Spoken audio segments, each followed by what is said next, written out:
يا صباح الفل. اول حاجه ده كده هيكون الفلوج الرابع في السلسله بتاعتنا، وزي ما قلت انا في كل الفلوجز اللي هقدمها هبدا اقدم حاجات تقدر تفيدك اذا كانت في التمرين او في الاداء. كل اللي عليك ان انت تحاول تتابع الفلوج للاخر عشان هتلاقي فيه حاجات بتفيدك، وانا هحاول في كل فلوج بقدر الامكان ان اضيف معلومات اكتر تقدر ان هي تفيدك. وبس كده، خلينا نبدا يلا.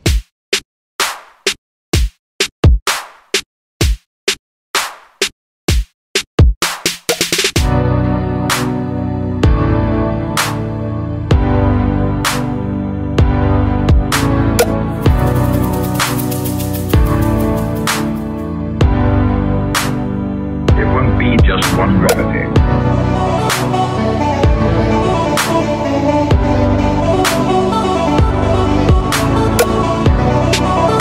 مهم جدا في اي تمرين ان انت تهتم بحركه التمرين نفسها، ان انت تعمل الحركه كامله، ان انت تنزل زاويه 90 وتطلع تاني. ده في اي تمرين بقى، ان انت ما تكروتش الحركه لمجرد ان انت شايل وزن تقيل. العب بالوزن اللي انت قادر عليه تقدر تعمل بيه الحركه كامله ومظبوطه. طبعا مش هنلعب رجل وننسى الليج بريس، من اهم التمارين عندك لازم تدخله في البروجرام بتاع التمرين. يلا بينا.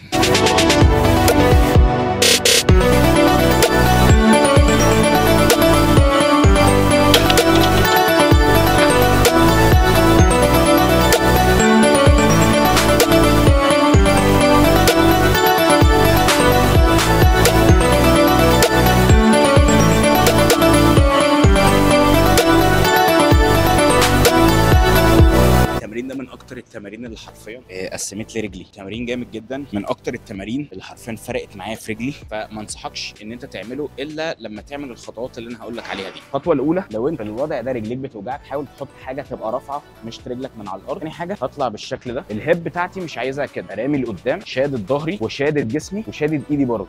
بترجع بترجع بترجع بترجع بترجع وبترجع تاني.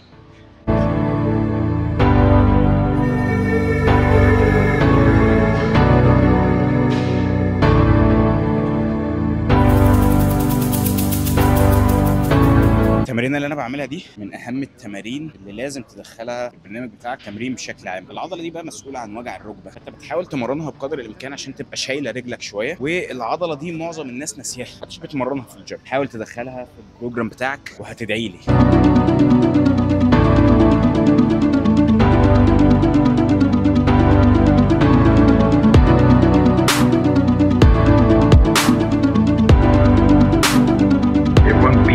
One gravity.